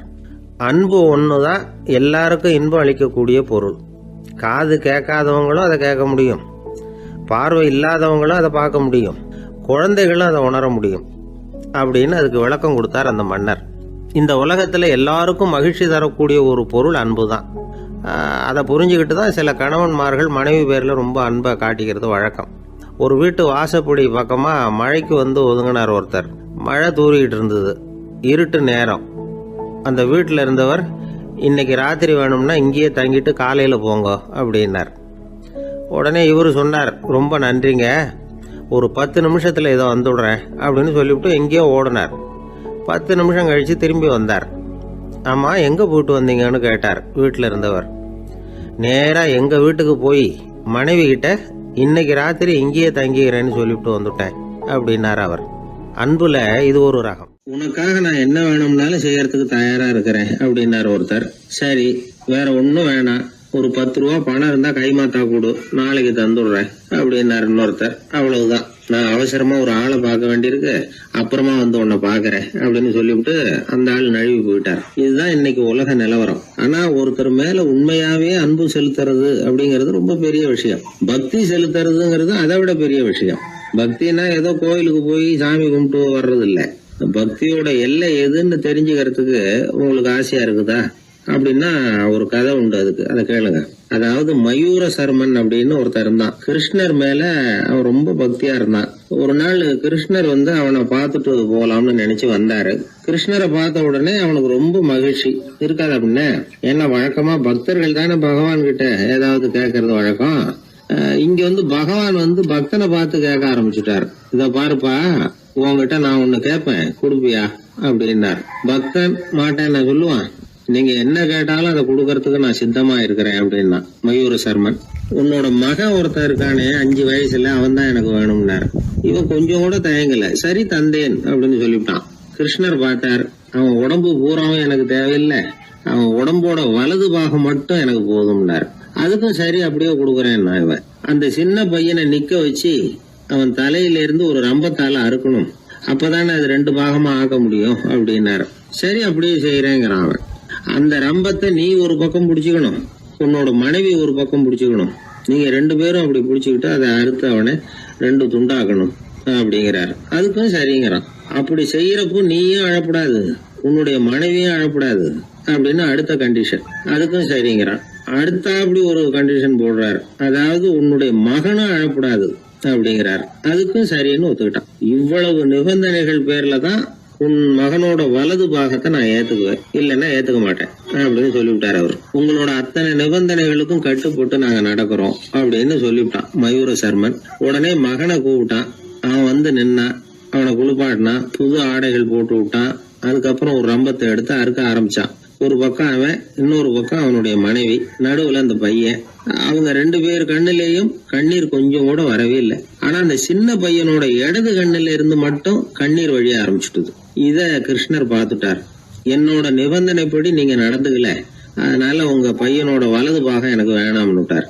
நாங்க 2 பேரும் அழலையே அப்படின்னா மயூர சர்மன். நீங்க அழல சரி, ஆனா உங்க பையனோட இடது கண்ணு மட்டும் அழுதுது அப்படின்னார். உடனே அந்த சின்ன பையன் என்ன சொன்னான் தெரியுமா? ஐயா, என் உடம்போட வலது பாகத்தை மட்டும் தானே பகவான் வந்து கேட்டாரு, வலது பாகம் பண்ணின புண்ணியத்தை இடது பாகம் பண்ணலையே அப்படின்னு நினைச்சுதான் இடது கண் அழுதுகிட்டு இருக்குது அப்படின்னா. உடனே கிருஷ்ணர் கண்ணுல தண்ணி வர ஆரம்பிச்சுட்டுதான். அந்த பையனை கட்டி பிடிச்சுக்கிட்டார். அவன் பழைய மாதிரி முழுசா ஆயிட்டான். இதுதான் பக்தியின் எல்லை அப்படின்னு விளக்கம் கொடுத்தார் ஒரு ஆன்மீக பேச்சாளர். பக்தியோட எல்லையை புரிஞ்சுக்கிறதுக்காக இந்த கதை. நீங்க உடனே பகவான் வந்து இப்படி எல்லாம் வந்து நின்றுகிட்டு பையனை வெட்டி விடு அப்படின்னு எல்லாம் கேட்பாரா அப்படின்னு எல்லாம் கற்பனை பண்ணக்கூடாது. ஆன்மீக விஷயங்களை வந்து ஆன்மீக நோக்கத்துல புரிஞ்சுக்கணும், அதுதான் முக்கியம். பக்தியோட எல்லைக்கே நம்மால போக முடியலன்னாலும் ஒரு ஓரத்துக்காவது போய் சேர முடியுதா அப்படின்னு முயற்சி பண்ணி பார்க்கலாம். அதுக்காக தான் இவ்வளவு. இப்போ நம்ம ஆளுங்களோட பக்தி எந்த அளவுக்கு இருக்குங்கிறத புரிஞ்சுக்கிறதுக்கு வேணும்னா ஒரு உதாரணம் சொல்லலாம். ஒருத்தர் கடவுள்கிட்ட வேண்டிக்கிட்டாராம், நான் செய்யற வியாபாரத்துல இன்னைக்கு 1000 ரூபாய் லாபம் கிடைச்சதுன்னா அதில் 500 ரூபாய உன் கோயிலுக்கு வந்து உண்டியலில் போட்டு விட்றேன் அப்படின்னு வேண்டிக்கிட்டார். சொல்லிவிட்டு வியாபாரம் பண்ணார். 1000 ரூபா கிடைக்கல, 500 ரூபா தான் லாபம் கிடைச்சிது. அவர் அதுக்கப்புறம் அந்த கோயிலுக்கு போகல. ஏங்க, கிடைச்ச 500ல் பாதியை உண்டியல்ல போட்டு விடுறது தானே நியாயம் அப்படின்னு கேட்டாங்க. அதுக்கு அவர் முறைச்சி பார்க்குறார். அப்புறம் சொல்றார், விவரம் தெரியாம பேசாதீங்க, கடவுள் ஏற்கனவே அவர் பங்கு 500 ரூபாயை எடுத்துக்கிட்டு மீதி 500 ரூபாயை தான் எனக்கு கிடைக்கிறது மாதிரி பண்ணியிருக்கிறார். அதனால இது எனக்கு சேர வேண்டிய பங்கு அப்படின்னு சொல்லிவிட்டார். இவரோட பக்தியின் எல்லை எந்த அளவில் இருக்குது பாத்தீங்களா? ஒரு பெரிய இடத்து பொண்ணு, நிறைய படிச்சிருக்கிறா, பட்டங்கள் எல்லாம் வாங்கியிருக்கிறா, வேலைக்கு எதுக்கும் போகல, அதுக்கு அவசியமும் இல்லை, வசதியான குடும்பம். அந்த பொண்ணுக்கு பொழுதுபோக்கு என்ன தெரியுமா? பத்திரிகை படிக்கிறது, தொலைக்காட்சி பார்க்கறது, வானொலி கேட்கறது, இதுதான் பொழுதுபோக்கு. முக்கியமாக அதில் வர்ற விளம்பரங்களை கவனிக்கிறது. சந்தைக்கு ஏதாவது புதுசாக பொருள் வந்திருந்தா உடனே காரை எடுத்துகிட்டு போக வேண்டியது, அதை வாங்கிட்டு வந்துட வேண்டியது. ஒரு நாள் அது மாதிரி ஒரு விளம்பரம் கண்ணில் பட்டது. புதுமையான சமையல் செய்யக்கூடிய சாதனம் ஒன்று வந்திருக்கிறதாக செய்தி. உடனே அதை வாங்கணும்னு ஆசை. வழக்கம் போல் அன்னைக்கு சாயந்தரமே காரை எடுத்துகிட்டு புறப்பட்டா. பார்த்தா விலை அதிகம்தான், இருந்தாலும் அதை பற்றியெல்லாம் கவலைப்படல. அதிக விலை கொடுத்து அந்த சமையல் இயந்திரத்தை வாங்கிட்டு வந்துட்டா. ஒரு பெரிய அழகான அட்டைப்பெட்டிக்குள்ளே அது இருந்தது. துண்டு துண்டு பாகங்களாக அதுக்குள்ளே அடுக்கி வைக்கப்பட்டிருந்தது. அதை ஒன்றோட ஒன்று சேர்த்து முழு இயந்திரமாக ஆக்கிய வேண்டியது நம்ம வேலை. அதெல்லாம் எப்படி ஒன்று சேர்க்கறது? அதுக்காக ஒரு கையேடு அது உள்ளே வச்சிருக்கிறாங்க. அந்த பொண்ணு வீட்டுக்கு வந்தா அட்டைப்பூட்டியை பிரிச்சா, ஒவ்வொரு துண்டு பாகத்தை எடுத்து வெளியில வச்சா, பக்கத்தில் அந்த விவர புத்தகத்தை வச்சுக்கிட்டா. அது பிரகாரம் அந்த பாகங்களை இணைச்சு பார்த்தா சரியா வரல. மறுபடியும் எல்லாத்தையும் பிரிச்சு பரப்பி வச்சுட்டு ஆரம்பத்துல இருந்து வர்றா. அப்பவும் சரியா வரல. சரி, நேரம் அந்த கடைக்கு போய் அங்கிருந்தே ஒரு ஆளை அழைச்சிட்டு வந்துருவோம் அப்படின்னு சொல்லி காரை எடுத்துட்டு அவ புறப்பட்டா. கடையில இருந்து ஒரு ஆளை கையோட அழைச்சிட்டு வந்தா. 2 பேரும் வந்து சேர்ந்தாங்க. அங்க அவங்களுக்காக ஒரு ஆச்சரியம் காத்துக்கிட்டு இருக்கு வீட்டுல. என்ன ஆச்சுன்னா, அந்த சமையல் இயந்திரம் அழகா கோக்கப்பட்டு அங்க இருக்குது. அது மட்டும் இல்ல, அதுல சமையல் வேலையும் நடந்துகிட்டு இருக்குது. யார் அதை பண்ணது? அவளுக்கு ஆச்சரியம். சமையல் வேலை செய்கிற பணிப்பெண் அங்க வந்தா. வேலை செய்யறவோ, நான் தான் அதை செஞ்சேன்னா. அந்த பொண்ணுக்கு படிக்க தெரியாது, பள்ளிக்கூடத்துக்கே போனதில்லை, சமைக்க தெரியும், அவ்வளவுதான். படிப்பறிவு இல்லாத காரணத்தினால அந்த குறிப்பு புத்தகத்தையும் அவளால படிச்சிருக்க முடியாது. எப்படி இதை பொறுத்தனே அப்படின்னு ரொம்ப ஆச்சரியமா கேட்டாவோ. அந்த விவரம் தெரியாத பொண்ணு, பணி பொண்ணு சொல்றா, படிப்பறிவு இல்லாத போது மூளையை பயன்படுத்த வேண்டிய கட்டாயம் ஏற்படுது, வேற ஒண்ணும் இல்லை அப்படின்னாலாம். படிப்பு மூலமா அறிவை சேகரிச்சுக்கலாம், புத்திசாலித்தனத்தை சேகரிக்க முடியாது. தகவல் அறிவுங்கிறது ஞானம் ஆகாது அப்படின்னு சொல்லுவாங்க. அதுதான் இதுல முக்கியம். நம்மளும் ஒருத்தன் ரயில்ல பிரயாணம் பண்ணா, ராத்திரி பூரா பயணம், முடிஞ்சதும் பார்த்தா அவன் பொட்டியே காணல, யாரை திருடிட்டு போட்டாங்க. அதுக்காக அவன் கவலைப்படணும்ல, கவலைப்படல, சிரிச்சுக்கிட்டு இருக்கிறான்.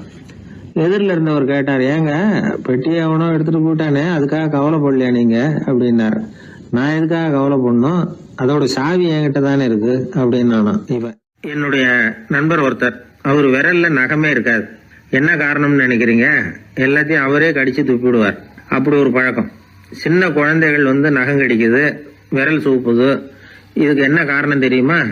குழந்தைகள் மனசுல ஏற்படக்கூடிய ஒருவித பாதுகாப்பின்மை, இன்செக்யூரிட்டி, அல்லது தான் வந்து சரியா கவனிக்கப்படல அப்படிங்கிற எண்ணத்தோட வெளிப்பாடு தான் அது அப்படிங்கிறாங்க டாக்டர்கள். சில இடங்கள்ல 2வது குழந்தை பிறந்த உடனே பெரியவர்கள் கவனம் வந்து முதல் குழந்தைகிட்ட இருந்து கொஞ்சம் விலகி 2வது குழந்தைகிட்ட போயிடும். அந்த சமயத்துல முதல் குழந்தைக்கு இந்த பழக்கம் ஏற்படுறதுக்கு வாய்ப்பு உண்டாம். சில குடும்பங்கள்ல கணவன் மனைவி 2 பேருமே வேலைக்கு போறவங்களா இருப்பாங்க.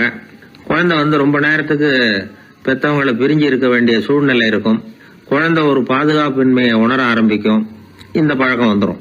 அதனால ஒரு குழந்தைக்கு தான் வந்து ஒதுக்கப்படுறோம் அப்படிங்கிற நினைப்பு வராம பாத்துக்கணும். வளர்ந்த குழந்தைகளும் நகம் கடிக்கும். வயசானவங்க கிட்டையும் இந்த பழக்கம் இருக்கும். இது வந்து ஒரு மனச்சிதைவின் வெளிப்பாடு அப்படிங்கிறாங்க மனநல நிபுணர்கள். அம்மா அப்பா திட்டினாலும் சரி, அல்லது ஆசிரியர் திட்டினாலும் சரி, இந்த பழக்கம் வந்துடும். நாம தவறு பண்ணிட்டோம் அப்படிங்கிற நினைப்பு வர்ற சமயம் நகம் கடிக்க ஆரம்பிச்சிருவோம். ஏதோ ஒண்ணு அடையணும் அப்படின்னு நினைக்கிறோம், அதை அடைய முடியல. இப்படி ஒரு ஏக்கம் வர்ற சமயத்திலேயும் சில பேர் நகத்தை கடிக்க ஆரம்பிச்சிருவாங்க. ஒரு பெரிய அதிகாரி, தனியார் நிறுவனத்துல வேலை பார்க்கிறவரு, அவரு டென்ஷனா ஆயிட்டாருன்னா உடனே அறைக்கு அதை சாத்தி விடுவாங்களாம். அவரே சாத்திக்குவாராம். அப்படி சாத்திக்கிட்டு உள்ள எதையாவது வெறிச்சு பார்த்துக்கிட்டே நகத்தை கடிக்க ஆரம்பிச்சிருவாராம். இந்த பழக்கம் உலகம் பூரா உண்டு. நகம் கடிக்கிறவங்களை அந்த பழக்கத்திலிருந்து மீட்கிறதுக்கு என்ன வழி அப்படின்னு லண்டன்ல உள்ள அழகியல் நிபுணர்கள் யோசனை பண்ணி பார்த்துருக்குறாங்க. சில ஆய்வுகள் பண்ணி பார்த்தாங்களாம். அவங்க என்ன பண்ணாங்க தெரியுமா? நகம் கடிக்கிற பழக்கம் உள்ளவங்களையெல்லாம் தேடி பிடிச்சாங்க. அவங்களையெல்லாம் 3 பிரிவாக பிரிச்சுக்கிட்டாங்க. ஒரு பிரிவு கிட்ட என்ன சொன்னாங்கன்னா, உங்களுக்கு நகத்தை கடிக்கணுங்கிற நினைப்பு வர்றப்போலாம் டைரி எழுத ஆரம்பிச்சிருங்க அப்படின்னாங்களாம். இன்னொரு பிரிவு கிட்ட உங்களுக்கு அந்த நினைப்பு வர்றப்போலாம் உங்க நகத்துக்கு வண்ணம் பூச ஆரம்பிச்சிருங்க, அழகுபடுத்த ஆரம்பிச்சிருங்க, நெயில் பாலிஷ் போடுறாங்களே அது மாதிரி, அப்படி ஒரு யோசனை சொல்லியிருக்காங்க. 3வது குழுவினர்கிட்ட உங்களுக்கு நகத்தை கடிக்கணுங்கிற எண்ணம் வர்றப்போலாம் விரல்களை இறுக்கமா மூடி வச்சுக்கிட்டு வேற விஷயங்கள்ல கவனம் செலுத்துங்க அப்படின்னு சொன்னாங்களாம். இப்படி 3 வித முயற்சி பண்ணி பார்த்ததுல கடைசியா அவங்க என்ன கண்டுபிடிச்சாங்க தெரியுமா? 3வது குழு செஞ்சதுல நல்ல பலன் கிடைச்சதாம். அதாவது நகம் தெரியாதபடிக்கு விரலை இறுக மூடிக்கிட்டு வச்சுக்கிட்டோம்னா அந்த பழக்கம் மாறுதான். அப்படி இருந்தவங்க கிட்ட இந்த நகம் கடிக்கிற பழக்கம் மெதுவா குறைஞ்சு போச்சான். அதனால நகம் கடிக்கிற பழக்கம் உள்ளவங்க இதை முயற்சி பண்ணி பார்க்கலாம். ஒரு ஆள் இருந்தார், அவருக்கு எப்ப பார்த்தாலும் நகத்தை கடிச்சுக்கிட்டே இருக்கணும், அப்படி ஒரு பழக்கம். அதனால அவர் விரல்ல எப்பவும் நகம் இருக்கிறது இல்லை, விரல் இருக்கிறதே பெரிய ஆச்சரியம். அவருக்கு திடீர்னு உடம்புல அரிப்பு, சொரிஞ்சிக்க முடியல, அரிப்பும் நிக்கல. 1 வாரம் தொடர்ந்து கஷ்டப்பட்டார். கடைசியா ஒரு டாக்டர் கிட்ட ஓடினார். அவர் எல்லாத்தையும் விவரமா கேட்டுக்கிட்டு கடைசியா கொஞ்சம் மாத்திரை கொடுத்து வேலைக்கு ஒண்ணு சாப்பிடு அப்படின்னாராம். இந்த மாத்திரை எதுக்கு டாக்டர்? அரிப்பு நிக்கிறதுக்கா அப்படின்னாராம். இல்ல நகம் வளர்றதுக்காக அப்படின்னாராம் இந்த டாக்டர். இயேசுநாதர்கிட்ட ஒருத்தர் கேட்டாராம், இயேசுவே என்னை எவ்வளவு நேசிக்கிறீர்கள் அப்படின்னு. அவர் தன்னுடைய 2 கைகளையும் அகல விரித்து இவ்வளவு என்று சொல்லி சிலுவையில் உயிர் நீத்தார் அப்படின்னு சொல்லுவாங்க. அதாவது அந்த நேசிப்புக்கு எல்லை கிடையாது, அதே போல மன்னிப்புக்கும் எல்லை கிடையாது. இது இயேசுநாதர் சொல்லி கொடுத்த ஒரு பாடம். இயேசுனுடைய சீடர்கள்ல ஒருத்தன் பீட்டர், அவன் ஒரு நாள் இயேசுநாதர்கிட்ட கேட்டிருக்கான், இயேசுவே நான் என்னுடைய தம்பி கிட்ட அடிக்கடி சண்டை போட்டுக்கிட்டு இருக்கிறேன், என்னுடைய சகோதரன் கூட, அவனை நான் எத்தனை தடவை மன்னிக்கிறது? ஏற்கனவே 7 தடவை அவனை மன்னிச்சுட்டேன் அப்படின்னு சொல்லியிருக்கிறான். அப்போ இயேசு சொன்னாராம், மன்னிக்கிறதுக்கு எத்தனை தடவைங்கிற கணக்கெல்லாம் கிடையாது. எத்தனை தடவை உன்னுடைய சகோதரன் உன்னை கோபப்படுத்துகிறானோ அத்தனை தடவை நீ மன்னிக்கிறதுக்கும் தயாரா இருக்கணும், அதுதான் அப்படின்னு சொன்னாராம். அப்போ இவனுக்கு ஒன்றும் புரியல, இது என்ன அவன் தப்பு பண்ணிக்கிட்டே இருப்பான், நாம மன்னிச்சுக்கிட்டே இருக்கிறதா அப்படிங்கிறது மாதிரி குழப்பமா இருந்திருக்கிறான். அப்போ இயேசுநாதர் தன்னுடைய சீடன் பீட்டர்கிட்ட ஒரு கதை சொன்னாராம். அந்த கதை இன்றைக்கு நாம் எல்லாரும் சிந்தித்து பார்க்க வேண்டிய ஒரு கதை. அதாவது மன்னிப்பை விரும்புகிறவர்கள் மன்னிக்கவும் தயாராக இருக்க வேண்டும் அப்படிங்கிறது தான் அந்த கதையினுடைய தத்துவம். அந்த இயேசுநாதர் சொன்ன கதை என்னன்னா, ஒரு மன்னர் இருந்தார். அவர் ஒரு நாள் அரண்மனையில் உட்காந்து கணக்கு வழக்குகள்லாம் பார்த்துக்கிட்டு இருந்தார். நம்ம அரண்மனையிலிருந்து யார் யார் அரசாங்க கடன் வாங்கியிருக்கிறாங்க, யார் யார் திருப்பி செலுத்தி இருக்கிறாங்க அப்படிங்கிற விவரத்தையெல்லாம் பார்த்துக்கிட்டு இருந்தார். அப்போதான் புரிஞ்சுது, அந்த அரண்மனையில் வேலை செய்கிற ஒருத்தனே அரசாங்க கடன் வாங்கியிருக்கிறான். எவ்வளவு? 10,000 பொற்காசுகள் வாங்கியிருக்கான் கடன். இந்த 10,000 பொற்காசுகளை திருப்பி செலுத்தலை அரசாங்கத்துக்கு. இது மன்னர் கவனத்துக்கு வந்தது. உடனே நம்ம அரண்மனையில் இருக்கிறவனே அரசு கடன் வாங்கி திருப்பி செலுத்தாமல் இருக்கான், அவனை கூப்பிட்டு வாங்கன்னு சொல்லி கூப்பிட்டுட்டு வந்தாங்களாம். விசாரிச்சிருக்கிறாங்க, என்னப்பா நீ எவ்வளவு ஒன்று? ஆமாங்க 10,000 பொற்காசுகள் வாங்கியிருக்கிறேன், இன்னும் திருப்பி கட்டலைன்னு இருக்கான். உடனே அவர் மன்னர் சொல்லியிருக்கிறார், நம்ம சட்டத்திட்டப்படி நீ உடனே பணத்தை திருப்பி கட்டிடு. அப்படி உன்னால் கட்ட முடியலன்னா உன்னுடைய வீடு வாசல் சொத்து சுகம் எல்லாத்தையும் விற்று அந்த பணத்தை அரசு கருவூலத்தில் சேர்த்துக்கிறதுக்கு நானே ஏற்பாடு பண்ணிடுறேன் அப்படின்னு அந்த மன்னர் சொன்னாராம். இவன் அப்படியே அதிர்ச்சி ஆகிட்டான், அப்படியே பொத்துன்னு காலில் விழுந்தானா. மன்னா என்னை மன்னிச்சுங்க, என்னால் முடியல, எனக்கு மன்னிப்பு கொடுங்க அப்படின்னு இருக்கான். உடனே அவர் எழுந்திரிச்சு, சரி நீ மன்னிப்பு கேட்டுவிட்ட, அதனால் உன்னை மன்னிக்கிறேன், நீ பணம் கட்ட வேண்டாம் அப்படின்னு சொல்லி அந்த மன்னர் அவனை விட்டுட்டாராம். பணத்தையும் தள்ளுபடி போட்டார், நீ திருப்பி கட்ட வேண்டான்னு. இவனுக்கு ரொம்ப மகிழ்ச்சி, அதனால் ரொம்ப உல்லாசமாக வந்துகிட்டு இருக்கிறான். தெருவில் வந்துகிட்டு இருக்கிறப்ப இவங்கிட்ட கடன் வாங்கின ஒருத்தன் எதுக்கு வந்துகிட்டு இருக்கான். அவன் இவங்கிட்ட ஒரு 100 பொற்காசுகள் கடன் வாங்கியிருக்கான். அவன் வந்தான், இவன் போய் அவன் சாட்டையை பிடிச்சிக்கிட்டான், நீ எப்படா என் கடனை திருப்பி கொடுக்க போறேன்னு. அவன் இப்போ முடியல, கொஞ்சம் பொறுத்துக்கா, அப்புறம் தரேன் இருக்கான். அதெல்லாம் முடியாது, நீ கொடுத்து தான் ஆகணும் அப்படின்னு இவன் புடிவமாக சொல்கிறான். இப்போ நிலைமையை பாருங்கள், இவன் ஏற்கனவே 10,000 பொற்காசுகள் அரசாங்கத்தில் கடன் வாங்கினா அதுக்கு மன்னிச்சு விட்டுட்டார் இவனை. ஆனால் இவன் இன்னொருத்தனை மன்னிக்கிறதுக்கு தயாராக இல்லை. இவங்கிட்ட கடன் வாங்கின இன்னொருத்தன் 10 பொற்காசுகள் அவனை மன்னிக்க தயாராக இல்லை. அவனை கொண்டு போய் நீதிமன்றத்தில் கொண்டு போய் நிறுத்தி தண்டனை வாங்கி கொடுத்துட்டான். நீதிபதி என்ன சொன்னார், அந்த இவன் வாங்கின பொற்காசுகளை திருப்பி கட்டுற வரைக்கும் ஜெயிலில் இருக்கணுங்கிறது தீர்ப்பு. ஆனால் உடனே அரசர் காதில் விழுந்தது. சொல்லிட்டாங்க, உங்ககிட்ட மன்னிப்பு வாங்கிட்டு போனானே ஒருத்தன், அவன் இன்னொருத்தனை மன்னிக்கிறதுக்கு தயாராக இல்லை, அவனை கொண்டு போய் ஜெயிலில் அடைச்சிட்டான் அப்படின்னு. உடனே மன்னர் பார்த்தார், இவனை மறுபடியும் கூப்பிட்டு வர சொன்னார்.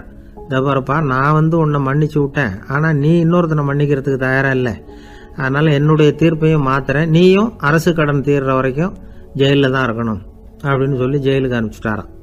இப்படி ஒரு கதையை இயேசுநாதர் தன்னுடைய சீடருக்கு சொன்னதாக ஒரு வரலாறு. அது என்ன, அதுலேருந்து நாம் புரிந்து கொள்ள வேண்டியதுன்னா, நாம் மன்னிக்கப்படணும்னு நாம் விரும்புகிறோம்னா நாம் இன்னொருத்தரை மன்னிக்கிறதுக்கு தயாராக இருக்கணும். அதனால் நாம் இன்னொருத்தரை யாரையும் மன்னிக்க மாட்டோம், ஆனால் என்ன இன்னொருத்தரை மன்னிக்கணும் அப்படிங்கிறது மாதிரி செய்யக்கூடாதுன்னு சொல்லுவாங்க.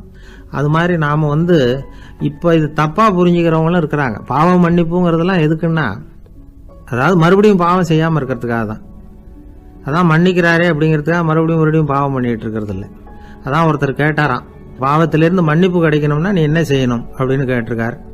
அதுக்கு அவன் சொல்லியிருக்கிறான், நான் முதல்ல பாவம் செய்யணும், அப்போ தானே மன்னிப்பு கிடைக்கும் அப்படின்னு நானா. இப்படிப்பட்டவர்கள் தான் இன்னைக்கு உலகத்தில் அதிகமாக இருக்கிறாங்க. அதனால் இந்த மன்னிப்பின் மகத்துவங்கிறது இயேசுநாதர்கிட்டேருந்து தான் நாம் புரிஞ்சுக்கணும்.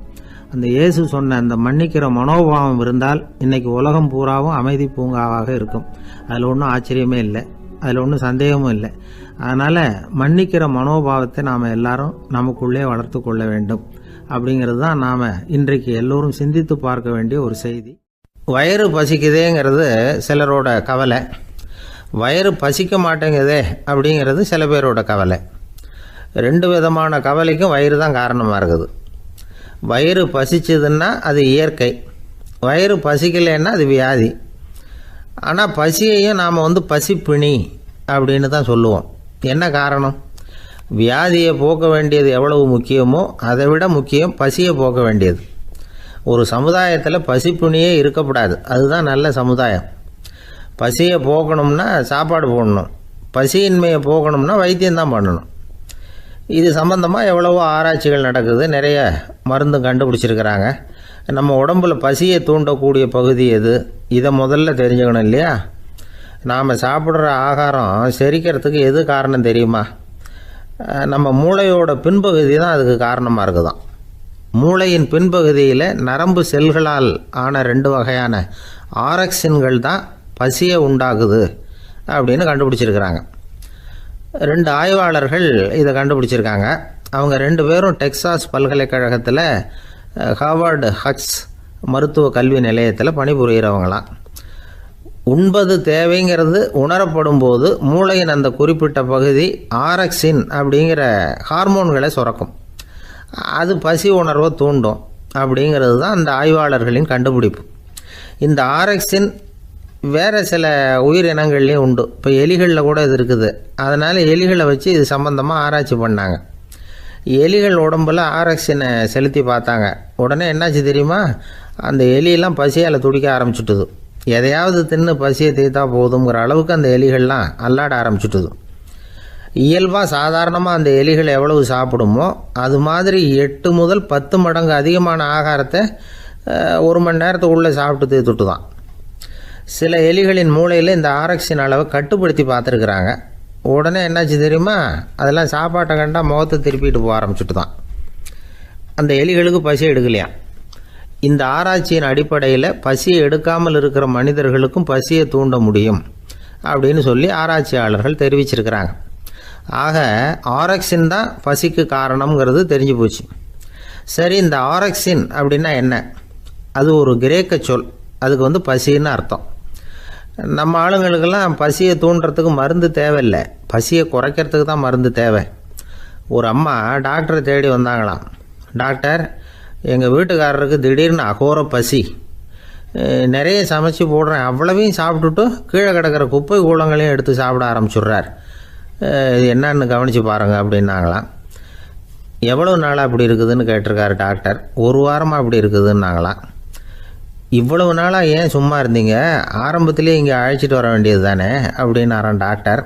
அது ஒன்றும் இல்லை டாக்டர், வீடு பூரா சுத்தமாகட்டுமேன்னு பார்த்துக்கிட்டு இருந்தேன் அப்படின்னாங்களாம் அந்த அம்மா. ஒருத்தர் ரொம்ப அவசரமாக போயிட்டு இருந்தார். எங்கே சார் போகிறீங்கன்னு கேட்டோம். எனக்கு வேண்டியப்பட்ட ஒருத்தருக்கு குழந்தை பிறந்திருக்கிறதாக செய்தி வந்திருக்கு, அதுதான் ஆஸ்பத்திரிக்கு போயிட்டுருக்கேன், பார்த்துட்டு வரலாம்னு அப்படின்னார். அப்படின்னா கொஞ்சம் இப்படி உட்காருங்க அப்படின்னோம். சில விவரமெல்லாம் சொல்கிறேன் கேட்டுக்கிட்டு போங்க அப்படின்னோம். உட்காந்தார். அப்புறம் சொல்ல ஆரம்பித்தோம். புதுசாக பிறந்திருக்கிற ஒரு குழந்தைய பார்க்க போகிறதுன்னா அது சாதாரண விஷயம் இல்லை. அதில் ரொம்பவும் கவனமாக நடந்துக்கணும். புது குழந்தைக்கு நோய் சுலபமாக தொற்றும். முக்கியமாக காற்று மூலமாக பரவுகிற நோய்கள் சுலபமாக வந்துடும். அதனால் நமக்கு உடம்பு சரியில்லைன்னா குழந்தைய விட்டு கொஞ்சம் தள்ளியே இருக்கிறது தான் நல்லது. பெரியவங்களை பொறுத்த வரைக்கும் சாதாரணமாக உள்ள ஒரு கிருமி கூட குழந்தைய பொறுத்த வரைக்கும் ரொம்ப மோசமான ஒரு கிருமியாக இருக்கும். சில வெளிநாடுகளில் எப்படி தெரியுமா, பிறந்த குழந்தை தூங்கிக்கிட்டு இருக்கிற ஒரு ரூமுக்கு போகணும்னா போகிறவங்க முகமூடி போட்டுக்கணும், காலணிகளை மாற்றிக்கணும், அவ்வளவு சுத்தமாக உள்ளே போய் பார்த்துட்டு வரணும். பொதுவாக சில ஆஸ்பத்திரிகளில் பார்த்தீங்கன்னா பார்வையாளர்கள் நேரத்தில் விசிட்டிங் ஹவர்ஸ் தாயை விட்டு குழந்தைய தனியாக பிரித்து வச்சுருவாங்க. எதுக்குன்னு நினைக்கிறீங்க? அந்த நேரம் பல பேர் வருவாங்க போவாங்க, அவங்க கை கால் சுத்தமாக இருக்காது. சுத்தம் இல்லாத கைகள் மூலமாக கிருமிகள் பரவும். சுத்தம் இல்லாத கைன்னா மண்ணு தூசி படிஞ்சிருக்கிற கை மட்டும் தான் அர்த்தம் இல்லை. சாலையில் கையை வீசிக்கிட்டு நடந்து வர்றீங்க, குழந்தைய பொறுத்த வரைக்கும் அது கூட சுத்தம் இல்லாத கை தான். தாயை தவிர மற்றவங்க குழந்தைய தூக்காமல் பார்த்துக்கிறது நல்லது. தாய் கூட அளவோட கொஞ்சிறதோடு நிறுத்திக்கணும். புதுசாக ஒரு குழந்தைய பெற்றிருக்கிற பொண்ணுக்கிட்ட மற்ற தாய்மார்கள் ஏதாவது சொல்லிக்கிட்டே இருப்பாங்க. குழந்தைய அப்படி வளர்க்கணும் இப்படி வளர்க்கணும் அப்படின்னு ஏதாவது அட்வைஸ் பண்ணிக்கிட்டே இருப்பாங்க. இப்படி ஓவராக அறிவுரை பண்ணுறது அந்த பொண்ணை குழப்பி விட்டுரும். அதனால் அப்படிலாம் பண்ணக்கூடாது. அந்த பெண்ணே ஏதாவது கேட்டால் கூட டாக்டர் சொல்ல வேண்டிய விவரங்களை எல்லாம் நாமே சொல்லிக்கிட்டு இருக்கக்கூடாது. புதுசாக பிறந்திருக்கிற குழந்தைய மட்டும்தான் இப்படி பார்க்கணும்னு இல்லை. ஒரு நோயாளி குழந்தைய பார்க்க போகிறதுனா கூட ரொம்ப எச்சரிக்கையாக தான் நடந்துக்கணும். ஒரு தின்பண்டமோ விளையாட்டு சாமானோ அந்த குழந்தைக்கு நாம் வாங்கிட்டு போகிறதா வச்சுக்குவோம். அதை நேராக கொண்டுகிட்டு போய் அந்த குழந்தைகிட்டே கொடுக்கக்கூடாது. அதோட அப்பா அம்மா கிட்ட ரகசியமாக கொடுக்கலாம்.